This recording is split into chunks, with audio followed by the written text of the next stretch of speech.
Je vous dis que je gérerai l'héritage en votre nom comme il se doit. Sois reconnaissant. Si tu n'aimes pas ça, divorçons à point. Juste après être rentré de l'enterrement de ma mère, Tony a dit quelque chose d'incroyable, et je suis resté sans voix. En regardant les 2 documents posés sur le bureau, j'ai décidé de divorcer de Tony, qui semblait attendre une décision immédiate de ma part. Compris, Tony semblait confus par ma réponse, car il s'attendait à ce que j'accepte sa proposition docilement. Sans me soucier de sa réaction, j'ai décidé de quitter la maison, et à ma prochaine destination, j'ai décidé de mettre mon plan à exécution. Je m'appelle Hilary Brown, j'ai 30 ans. Mon mari Tony, 35 ans, travaille dans une banque. Depuis que j'ai épousé Tony il y a 5 ans, je le soutiens en tant que femme au foyer. Au cours de ces 5 années, j'ai enduré des journées insupportables. Tony travaille dans une banque régionale et son rendement est très médiocre. Il ne travaille pas avec enthousiasme et estime qu'il suffit d'atteindre ses quotas, ce qui a pour conséquence de l'isoler au travail. Il est inutile de travailler dur. Il suffit de faire le minimum et d'obtenir un salaire décent, n'est-ce pas? Je suis resté sans voix lorsque j'ai interpellé Tony, qui était ivre lors d'une fête au travail et qui se vantait auprès d'un collègue débutant. Même s'il semblait bien travailler, son attitude au travail m'a donné envie de lui rétorquer que ce n'était pas à lui de parler. Tony a toujours été négligent, méprisant ceux qui travaillent dur. Il pense constamment à la façon de passer la journée avec un minimum d'effort. Il se moque de l'idée d'effort et n'a aucun désir de promotion. Il manque d'esprit et de passion pour son travail, et ses collègues et ses subordonnés lui manquent de respect et le méprisent. Je l'entends souvent se plaindre de ce genre de choses dans son entreprise. Je travaille comme peintre indépendant. Au début, il a respecté mon travail professionnel. Cependant, après avoir appris que je gagnais de l'argent après le mariage, son attitude a changé de manière significative. Comment pouvez-vous dire cela alors que vous êtes peintre et que vous disposez d'un tel revenu? Vos compétences sont à peine différentes de celles de quelqu'un qui peint comme un passe-temps. Ah! Tony, qui avait fait l'éloge de mes peintures pendant notre relation amoureuse, a commencé à me bombarder de commentaires négatifs après notre mariage. Les jours où il se passait quelque chose de désagréable dans son entreprise, sa façon de me traiter devenait de plus en plus mauvaise. Tu es bien toute seule, n'est-ce pas? Tu peux peindre n'importe quoi? Et personne ne dit rien. Pendant ce temps, je dois toujours faire face à des plaintes au travail, trouver un emploi mieux rémunéré. Les critiques répétées de mon mari m'ont amené à me demander si je ne devais pas abandonner mon travail de peintre.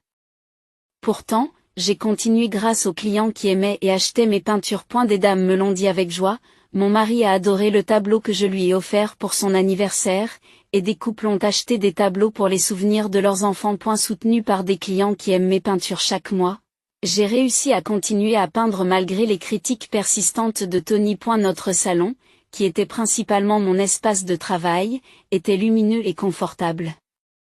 L'air frais entrant lorsque j'ouvrais les fenêtres.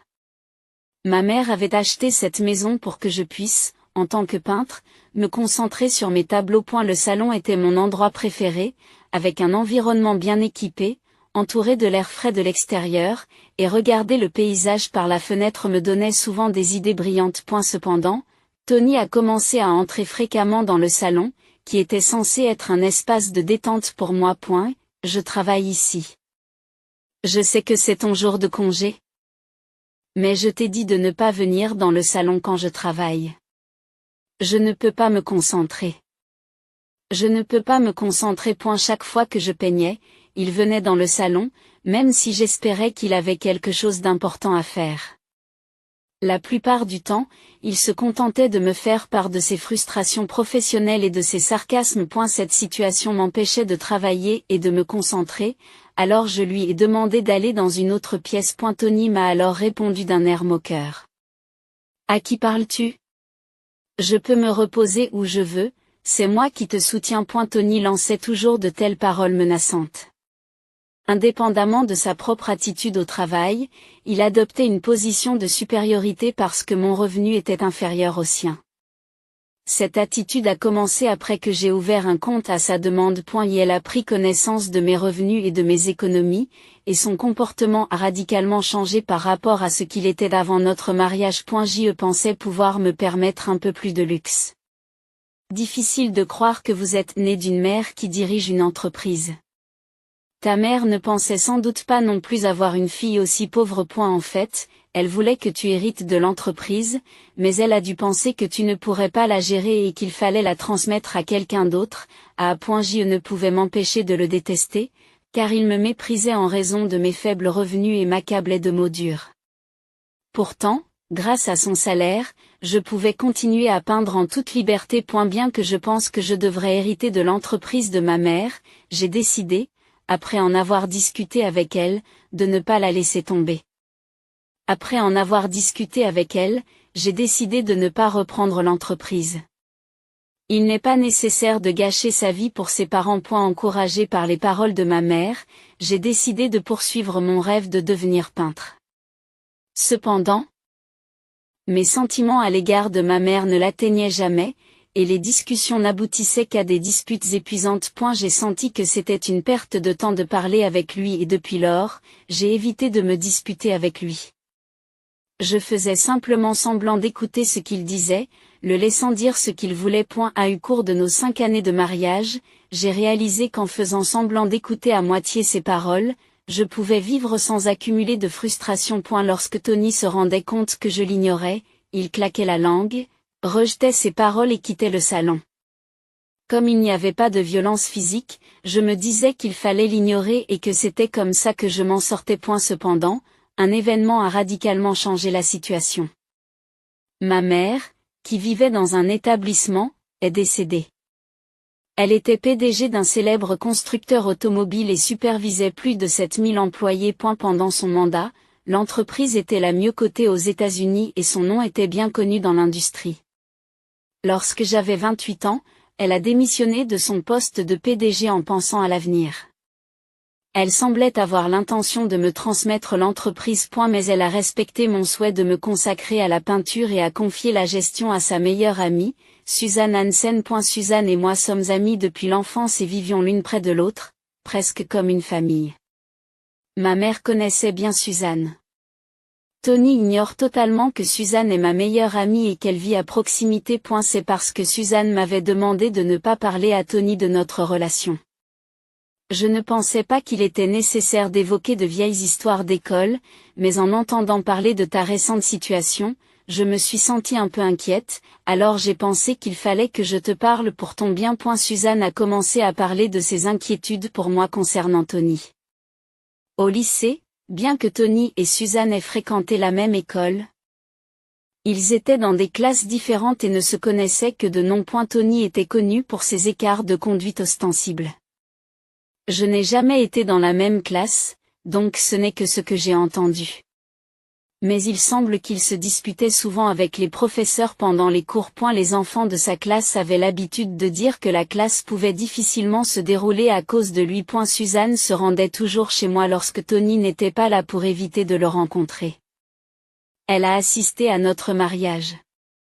Mais comme elle avait changé de nom après s'être mariée, Tony n'a pas réalisé qu'il s'agissait d'une connaissance du lycée. Ainsi, Tony ne sait toujours pas que Suzanne est ma meilleure amie. Comme Tony ne s'intéresse pas à ma vie privée, même si je lui ai dit que j'avais des amis proches, il ne soupçonne probablement pas qu'il s'agit de Suzanne. Je n'ai pas besoin que tu me rapportes tout, a-t-il dit, et je n'ai plus jamais mentionné Suzanne. Au lycée, j'ai souvent entendu de mauvaises rumeurs sur sa gestion de l'argent. Il semblait qu'il empruntait souvent de l'argent à ses amis et qu'il ne le remboursait presque jamais. Il semblait donc irresponsable avec l'argent. C'est pourquoi je m'inquiétais pour vous, mais il m'a dit qu'il travaillait dans une banque et qu'il semblait subvenir à ses besoins. J'ai donc été un peu soulagée. Cependant, je ne sais pas ce qu'il pourrait dire s'il apprend que je suis le président, alors s'il vous plaît, ne lui dites rien à mon sujet.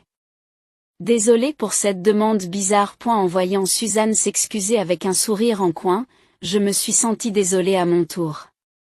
Le Tony que je fréquentais était complètement différent du Tony dont Suzanne parlait. Au contraire, Il avait l'air sérieux et ressemblait à un bon jeune homme que mes parents apprécieraient. C'est l'impression que j'ai eue lorsque je l'ai rencontré pour la première fois. J'ai rencontré Tony pour la première fois lors d'une exposition d'art où mes œuvres étaient exposées.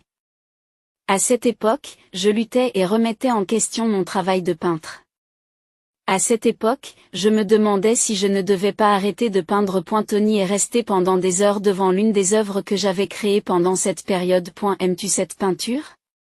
Tony n'a pas regardé les autres peintures devant lesquelles beaucoup de gens s'arrêtaient, mais a passé des heures à regarder mon travail, devant lequel la plupart des gens passaient. Submergé par le bonheur, je lui ai parlé par inadvertance. Je ne comprends pas très bien, mais pour une raison ou une autre, cette peinture a attiré mon attention. J'étais curieux parce que vous avez regardé ce tableau seul pendant si longtemps. Tony ne s'y connaît pas particulièrement en article. Cependant, il a commencé à partager honnêtement ses sentiments actuels. Je n'avais pas réalisé que tant de temps s'était écoulé. Je ne m'y connais pas en peinture, mais pour une raison ou une autre, j'ai voulu continuer à regarder ce tableau. L'ami avec lequel je suis venu est déjà rentré chez lui. Je me suis demandé ce que l'artiste avait ressenti en créant ce tableau. Avant que je m'en rende compte, des heures se sont écoulées. En regardant cette peinture, j'éprouve un sentiment d'empathie.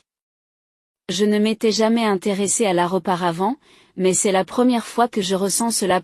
Sans surprise, alors que Tony riait et se grattait la tête, j'ai été immensément charmé par lui. Lorsque j'ai entendu ces mots de lui, qui n'avait aucune connaissance en matière d'art, j'ai senti un léger éclaircissement de la morosité que j'avais ressentie. Savoir que quelqu'un partageait mes sentiments était incroyablement réjouissant. À partir de ce sentiment, je me suis surprise à lui dire que c'était mon travail. C'était le début, et nous avons commencé à échanger des contacts. Bien que Tony ne soit pas particulièrement intéressé par l'art, il est toujours venu voir mes œuvres lors des expositions. J'aimerais vous voir peindre un jour. Où peins-tu? J'étais ravie qu'il s'intéresse à moi. Forte de ce sentiment, j'ai voulu en savoir plus sur lui et je l'ai invité chez moi. Ensuite, il m'a invité à sortir. J'ai toujours voulu être à tes côtés lorsque tu peins avec plaisir. C'était la première fois que quelqu'un me faisait un tel aveu. J'ai accepté son aveu avec joie. C'est ainsi que notre relation a commencé. Je sentais que beaucoup de bonheur nous attendait à l'avenir. Lorsque j'ai annoncé à mes parents que j'avais un petit ami, ils ont été ravis et m'ont béni comme s'il s'agissait de leur propre bonheur. Ma mère en a également parlé avec joie à ses amis. Je n'aurais jamais pensé que ce jour viendrait pour Hilary. Elle a toujours été tellement absorbée par ses peintures que je craignais qu'elle ne s'intéresse pas du tout aux hommes. Vraiment, après être tombée malade, je me suis surtout inquiétée de ton avenir, Hilary. Maintenant, il ne reste plus qu'à te voir dans ta robe de mariée. À l'époque, on avait diagnostiqué un cancer à mon père, on lui avait donné un pronostic et il avait été hospitalisé. Elle a supporté les traitements douloureux avec la volonté de me voir dans ma robe de mariée. Et grâce à cela, nous avons pu descendre l'allée ensemble. C'était comme s'il n'avait plus de regrets. Mon père est décédé quelques jours après notre mariage. Par la suite, la santé de ma mère s'est dégradée et elle a été admise dans un établissement lorsque j'avais 31 ans. Bien qu'aucune anomalie n'ait été décelée dans son cerveau, le chagrin de la perte de mon père a été profond, et elle n'a jamais retrouvé sa puissance d'antan. Il y a peu de temps, elle est décédée, heureuse. En disant que mon père était enfin venu la chercher. J'ai eu du mal à accepter la mort de ma mère, à tel point que je n'arrivais même pas à peindre. Cependant, Tony était de bonne humeur tous les jours et buvait de l'alcool. Enfin, je peux me détendre. Vous recevrez tout l'héritage, n'est-ce pas? Cela valait la peine d'être patient. Maintenant, je suis libre. Peut-être parce qu'il était ivre, Tony a dit quelque chose d'incroyable. Je n'ai pas pu cacher mon choc et j'ai espéré que j'avais mal entendu. Tu bois trop. Qu'est-ce que tu as dit? Il avait également bu inutilement lors de l'enterrement, et j'ai parfois pensé qu'il s'agissait simplement d'une blague d'ivrogne. Cependant, cette déclaration était trop significative pour être ignorée. En fronçant les sourcils, j'ai reposé la question. Tony se mit à rire d'un air dédaigneux. J'ai toujours été gentil avec tes parents pour obtenir l'héritage. Faire semblant d'être gentil était difficile. Que dit leur testament? Tu me l'as montré? En voyant le rire insensible de Tony, je me sentais sur le point d'exploser de colère. Comment pouvait-il être comme ça alors que je pleurais la perte de mes parents, l'héritage? Le testament. J'étais abasourdi par son insensibilité et son manque de bon sens. Arrêtez. Ne parlez pas d'argent dans un moment pareil. C'est incroyablement insensible. Normalement, je me mets rarement en colère contre Tony. Mais je ne pouvais pas supporter cela. Tony avait fait semblant d'être gentil avec mes parents dans le seul but d'obtenir l'héritage. Et il ne m'a jamais soutenu dans ma peine, se concentrant uniquement sur l'argent, ce qui m'exaspérait. Entendre Tony parler d'argent me rappela une histoire que Suzanne m'avait racontée à propos de ses années de lycée. J'ai souvent entendu de mauvaises rumeurs sur ses relations avec l'argent. J'ai réalisé que ce que Suzanne m'avait raconté n'était pas seulement une rumeur, mais la vérité. En même temps, mes sentiments pour lui se sont rapidement refroidis. Qu'est-ce qui ne va pas chez toi tout d'un coup? Même le bon vin n'a plus de goût à cause de toi. Il a dit cela sans répondre à son insensibilité, ce qui n'a fait qu'augmenter ma colère. Je m'étais dit qu'il ne fallait pas faire attention à ces terribles sarcasmes parce que je pensais qu'il s'était soucié de mes parents. Et si tout cela n'était qu'un acte calculé pour obtenir l'héritage, alors même l'intérêt qu'il portait à mes peintures et à notre mariage n'était peut-être qu'un acte, et juste à ce moment-là, Tony me choqua encore plus. Le lendemain matin, je suis allé dans le salon pour trouver Tony, qui se réveille habituellement plus tard que moi. Déjà réveillé et attendant, il était complètement sobre et semblait sérieux. Alors que je le regardais curieusement, il me dit de m'asseoir sur le canapé en face de lui. Je fis ce qu'il me demandait, m'asseyant sur le canapé et l'observant attentivement pour voir ce qu'il allait faire ensuite. Soudain, Tony m'a présenté un papier de divorce et quelque chose qui ressemblait à un engagement, entamant une conversation incroyable. J'ai dessoulé et je veux parler correctement de l'avenir. As-tu vérifié le testament de ta mère? Je ne m'attendais pas à ce qu'il remette sur le tapis la question de l'héritage, un jour seulement après l'incident. Si aucun de mes mots n'était parvenu jusqu'à lui, je n'aurais pas pu dire si ce qu'il avait dit hier était sérieux ou s'il s'agissait d'une plaisanterie. Même s'il était ivre, il était impardonnable qu'il ait méprisé mes parents. Même s'il mettait cela sur le compte de l'ivresse, je ne lui pardonnerai jamais ses propos. Je lui ai fait part de ma colère bouillante. Tu ne te souviens pas de ce que je t'ai dit hier? Je t'ai dit de ne pas parler d'argent, n'est-ce pas? Ma mère vient de mourir. Et tu ne penses pas que c'est insensible? Même si c'est l'alcool qui parle, que penses-tu de mes parents? Parle moins fort. C'était si grave de faire semblant d'aimer ses parents? Il fallait le faire. Comment ça, il fallait le faire? Ces excuses ridicules n'ont fait qu'attiser ma colère. J'ai insisté sur ses déclarations d'hier. Mais Tony m'a demandé avec insistance ce qui n'allait pas. Ses excuses peu sincères ne montraient aucun signe de remords, et la conversation ne progressait pas. Décidant qu'il n'y avait pas de progrès, j'ai changé de sujet pour parler de l'héritage. Je n'ai pas encore vérifié le testament. Il y a encore tant à faire, et je n'ai même pas commencé à trier les affaires. Pourquoi ne penses-tu qu'à l'argent? Quoi qu'il en soit, j'ai besoin que tu vérifies cet engagement maintenant et que tu signes ici. Quoi? J'ai vérifié le contenu de l'engagement sur le bureau et j'ai été choqué. Comment ça? C'était un engagement à laisser toutes les décisions concernant l'héritage à mon mari Tony et à ne pas interférer. En outre, il était précisé que si je ne respectais pas cet engagement, je divorcerais. Je suis resté sans voix face à ce contenu choquant. C'est exactement ce que dit l'engagement. Je te dis que je gérerai l'héritage en ton nom comme il se doit. Sois reconnaissant.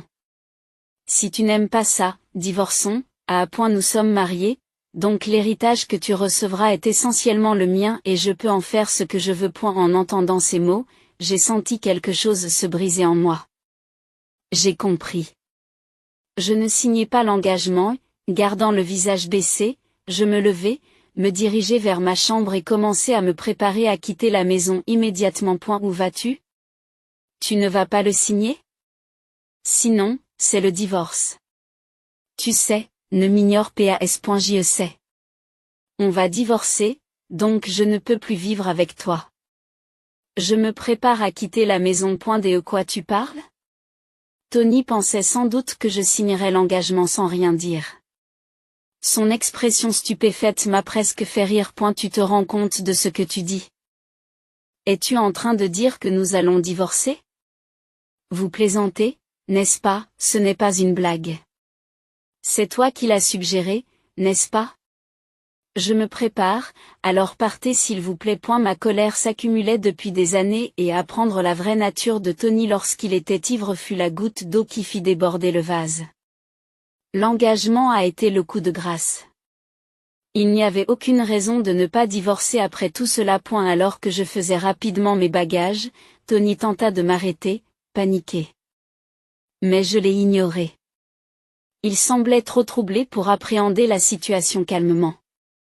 Je pris secrètement les papiers du divorce, résolu à quitter la maison dans laquelle je vivais depuis 5 ans. Je vous remercie pour tout ce que vous avez fait jusqu'à aujourd'hui.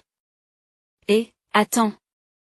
Tony m'appela, mais je montai dans la voiture prévue à cet effet et me dirigeai vers la maison de mes parents. Plus tard, pour mettre mon plan à exécution, j'ai décidé de me rendre à la banque où Tony travaillait. Vous êtes Madame Brown? Tony était en congé pour s'occuper de la succession. L'apparition soudaine de sa femme à la banque où il travaillait a logiquement provoqué des remous. Je m'excuse pour cette visite soudaine. Je dois parler au directeur de la succursale. Est-il disponible? Je ne suis pas avec le directeur de l'agence et j'ai commencé par un sourire. Bonjour, Madame Brown, cela fait longtemps. Qu'est-ce qui vous amène aujourd'hui? Je m'excuse d'être venue sans prévenir. De plus, je ne suis plus Madame Brown puisque nous sommes déjà divorcés. J'ai quelque chose d'important à discuter avec vous, le directeur de la succursale, alors je suis venue. Et la banque bourdonnait de l'annonce soudaine du divorce. Ignorant la surprise ambiante, j'ai commencé à parler. Je voudrais clôturer mes comptes. Cela comprend mes comptes d'épargne de grande valeur et mes comptes d'épargne ordinaire. Je crois que c'est ma dernière visite dans cette agence. Que voulez-vous dire par là? Le directeur de l'agence semble déconcerté par la tournure des événements. Les employés qui écoutaient à proximité ont dû sentir qu'il y avait un problème majeur et ont contacté Tony. Tony arrive à la banque essoufflé. Sa tenue est décoiffée et ses cheveux sont en bataille. Attendez un peu. Qu'est-ce que tu fais, Tony? Veuillez venir par ici pour l'instant. Et madame? Oh, pardon, Madame Hilary. Par ici, s'il vous plaît. Le directeur de l'agence ne savait pas comment s'adresser à moi à cause de cette soudaine déclaration de divorce, mais il se calma et nous conduisit, Tony et moi, dans une salle de réunion. Le personnel regardait avec confusion et certains chuchotaient sur la situation de Tony. Malgré leur regard, j'ai ignoré Tony et j'ai suivi le directeur de l'agence avec dignité. Une fois dans la salle de réunion, assis à côté de Tony, le directeur de la succursale a commencé à clarifier la demande que vous avez faite plus tôt de fermer tous vos comptes. Y a-t-il une raison précise? Comme je l'ai dit, j'ai divorcé de Tony et je n'aurai plus besoin des services de l'agence. J'aimerais donc fermer tous mes comptes. Fermer les comptes. De quoi parlez-vous? La réaction de Tony fut celle que j'attendais. Il n'était pas informé, car j'avais parlé directement au directeur de l'agence de la fermeture des comptes. Son attitude troublée m'a fait soupirer. Le directeur de l'agence a calmement commencé à expliquer à Tony, on m'a soudainement informé que vous étiez divorcé et qu'elle voulait fermer tous les comptes qu'elle avait ici. Vous n'étiez pas au courant de la fermeture des comptes ou du divorce, c'est la première fois que j'entends parler des fermetures de comptes. Quant au divorce, nous étions encore en discussion. Je n'avais pas l'intention de divorcer, a répondu Tony. À ce moment-là, je n'ai pas pu m'empêcher de rire avant de pouvoir me retenir, poussé par sa stupidité. Tony me regarda fixement. Comme s'il me demandait pourquoi je riais. Tu n'as peut-être pas l'intention de divorcer, mais j'ai déjà déposé les papiers du divorce, ai-je dit. Tu as déposé les papiers du divorce? Tony ne semblait pas savoir que j'avais apporté les papiers au bureau. Lorsqu'il a appris que les papiers avaient été déposés, il a poussé un cri. Le directeur de l'agence m'a regardé, déconcerté par la situation. C'est vous qui me les avez remis? Vous vous souvenez? J'ai dit que je ne voulais pas signer cet engagement, alors je m'en suis occupé. C'est toi qui as suggéré tout ça. Nous sommes officiellement divorcés et il n'est pas nécessaire de procéder à un partage des biens. Et la maison est à mon nom puisque ma mère l'a achetée pour moi. Je te donne 3 jours pour te débarrasser de tes affaires et déménager. Si tu ne tiens pas cette promesse, j'appellerai la police. Mais les papiers du divorce n'étaient destinés qu'à te faire signer la promesse. Je n'ai jamais eu l'intention de divorcer. Pourquoi les as-tu apportés au bureau? Ce n'est pas trop, l'engagement? Proteste Tony. Le directeur de la succursale n'a pas interrompu notre échange, mais l'a observé discrètement. Il pensait probablement qu'il serait sage de ne pas s'impliquer dans une situation aussi délicate. Cependant, en entendant le mot gage, il ne put rester silencieux et posa une question à ce sujet. Le gérant regarda Tony d'un air interrogateur, incapable d'expliquer ce qu'était un gage. Ma mère est décédée récemment. Il m'a donné un engagement stipulant qu'il aurait le contrôle total de l'héritage, et que si je ne pouvais pas l'accepter, nous devrions divorcer. Je n'ai pas pu accepter ces conditions, alors nous avons divorcé, et j'expliquai avec assurance. Qu'est-ce que tu as dit? Non, ce n'est pas vrai. C'était juste une blague d'ivrogne. Je n'étais pas sérieux. Je ne ferai jamais une chose pareille. Protesta Tony. Tony cherchait désespérément des excuses au directeur de la succursale pour sauver la face à l'entreprise. Mais il était déjà trop tard. Tony fut accueilli par des regards froids pour son comportement qui s'écartait du bon sens. Sentant le regard critique du directeur de la succursale, Tony se demandait comment retourner cette situation désastreuse. Cependant, il n'avait aucune chance face à la vérité que je lui disais. J'ai continué, défiant encore Tony, une blague. Vous avez signé les papiers du divorce pour rire. Pensais-tu vraiment qu'une telle plaisanterie marcherait sur moi? Tu n'as pas révélé toi-même que tu faisais semblant d'être gentil avec mes parents juste pour avoir l'héritage? Est-ce que tu vas aussi considérer cela comme une blague? J'ai souri d'un air moqueur, révélant des vérités qui minent son caractère. En entendant cela, le directeur de la succursale regarda Tony encore plus froidement.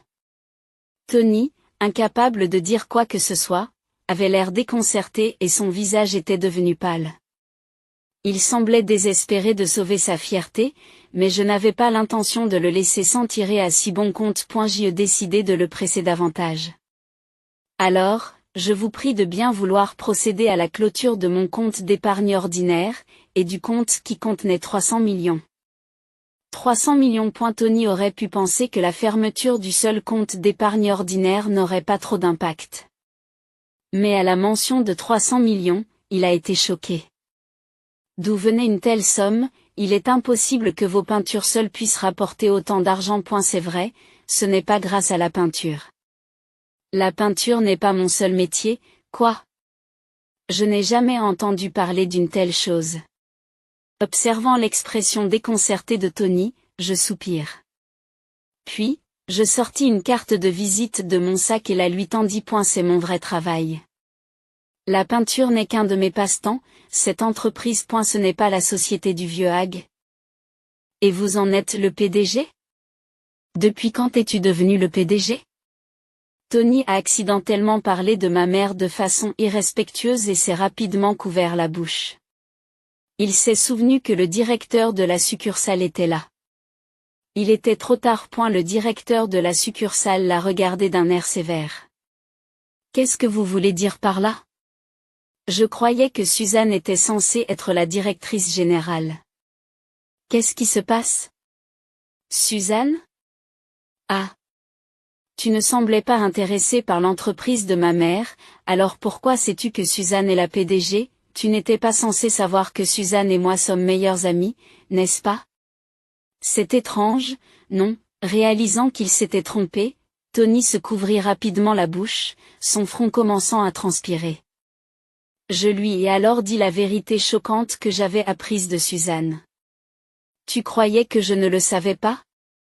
Tu courtisais Suzanne pour son argent, n'est-ce pas, comme c'est ma meilleure amie, bien sûr, je le savais. Suzanne m'a contacté il y a peu de temps. J'ai ensuite fait écouter un enregistrement que Suzanne avait fait d'un appel téléphonique de Tony. L'enregistrement montre le jour où Tony a contacté Suzanne et ses tentatives pour l'emmener à l'hôtel. En entendant cela, même le directeur de l'agence a été choqué, et Tony est devenu pâle, perdant ses mots. Vous ne pouvez pas imaginer que Suzanne et moi sommes les meilleurs amis du monde. Si vous aviez montré plus d'intérêt pour ce que je disais, les choses auraient pu être différentes. Je savais que tu m'approchais pour de l'argent, alors j'ai gardé le secret sur le fait que je reprenais l'entreprise et que j'étais le meilleur ami de Suzanne. Réalisant qu'il avait été complètement manipulé par moi, Tony resta sans voix et incapable de répondre. Suzanne n'a été placée là qu'en tant que présidente nominale. En réalité, c'est moi qui gérais tout. Si vous aviez enquêté correctement, vous l'auriez su. Mais vos habitudes de travail bâclées se sont retournées contre vous. J'ai dit cela avec un sourire moqueur. Le directeur de la succursale, qui observait tranquillement la situation, regarda Tony et prit la parole. Tu me déçois, Tony. Je suis choqué que vous traitiez votre femme et ses parents de la sorte. Cela me fait douter de ton caractère. La perte des comptes de Madame Hilary serait une perte importante pour cette succursale, directeur de la succursale. Pouvez-vous me donner un peu de temps? Je vais certainement essayer de persuader Hilary. S'il vous plaît, laissez tomber. Vous aurez beau essayer de me persuader, je ne vous écouterai pas et je n'ai pas l'intention d'arrêter l'annulation. Lorsque j'ai dit cela, le directeur de l'agence s'est tourné vers moi et m'a fait une proposition. Et si Tony ne travaille plus dans cette agence, pourriez-vous envisager de réévaluer l'annulation? Qu'est-ce que cela signifie? Tony a été choqué par la suggestion du directeur de l'agence. Il ne s'y attendait manifestement pas. Moi aussi, j'ai été surpris par l'offre, alors je me suis penché, montrant de l'intérêt pour ce qui était en train d'être discuté. Nous préférerions continuer à gérer vos comptes si possible. Honnêtement, j'en ai assez de son comportement et nous envisageons de le licencier. Y compris en raison de cet incident, nous préférons privilégier nos relations avec nos clients plutôt que de le protéger. Qu'en pensez-vous, directeur d'agence? Qu'en pensez-vous? Un licenciement juste comme ça? Je vais poursuivre la société en justice. En entendant cela, le directeur de la succursale se tourna vers Tony et commença à révéler une mauvaise réputation après l'autre à son sujet. Si vous voulez intenter un procès, allez-y. En tant que directeur de la succursale, j'ai entendu les employés parler de ce que vous avez fait, et je vais simplement le signaler à l'entreprise. S'il le faut. Nous engagerons des avocats et nous nous débarrasserons de tes méfaits au tribunal, en sachant que moi et le directeur de la succursale avons vu clair dans tout cela. Tony, complètement vaincu, s'est tu, accablé de regrets. Et elle s'est assis par terre. Comment en est-on arrivé là? Pourquoi moi?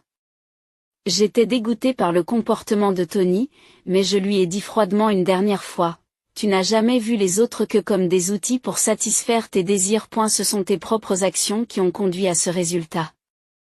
Ce n'est rien d'autre que ton propre fait. Si tu as des regrets, tu devrais réfléchir à ton caractère. C'est ainsi que le rideau est tombé sur ma vengeance contre Tony. Par la suite, Tony fut renvoyé de la banque et quitta ma maison comme promis. Il m'a supplié de reconsidérer le divorce jusqu'à la fin. Mais lorsque j'ai fait semblant d'appeler la police, il s'est recroquevillé et est retourné chez ses parents. J'avais déjà expliqué la situation aux parents de Tony, qui l'ont donc renié à leur tour. Bien entendu, l'affaire ne s'est pas arrêtée là. J'avais consulté un avocat au sujet du comportement passé de Tony et j'avais secrètement conservé des données à titre de preuve. J'ai décidé de présenter ces preuves, par l'intermédiaire d'un avocat, d'exiger une compensation. Compte tenu de ses tentatives répétées d'inviter Suzanne à l'hôtel et de son comportement de harcèlement sexuel, j'ai également décidé de lui demander une indemnisation. Tony, qui voulait récupérer l'héritage de ma mère, avait de mauvaises habitudes financières et avait dilapidé ses économies, et il semble maintenant vivre dans la pauvreté. Elle vit dans un petit appartement vétuste et travaille du matin au soir pour rembourser ses dettes. Pendant ce temps, j'ai retrouvé des jours paisibles, mon travail va bien et je profite de mon temps. Hilary, tu as enfin retrouvé le sourire. Vous semblez vous amuser chaque jour. Tes peintures utilisent des couleurs plus vives qu'avant? Vraiment. C'est peut-être parce que j'ai une alliée solide comme vous, Suzanne Latley. Je suis pleine d'idées, et mes peintures se déroulent bien. J'ai même senti que mes peintures s'étaient améliorées. Un jour, un client antiquaire a pris goût à mon travail. Les commandes de mes tableaux ont donc augmenté et j'ai fini par organiser ma propre exposition. Grâce aux efforts de Suzanne, les ventes de l'entreprise n'ont cessé d'augmenter et elle est devenue un constructeur automobile de premier plan reconnu dans le monde entier. J'y trouve le temps de soutenir le travail de Suzanne et je continue à protéger avec elle l'entreprise que ma mère a laissée derrière elle.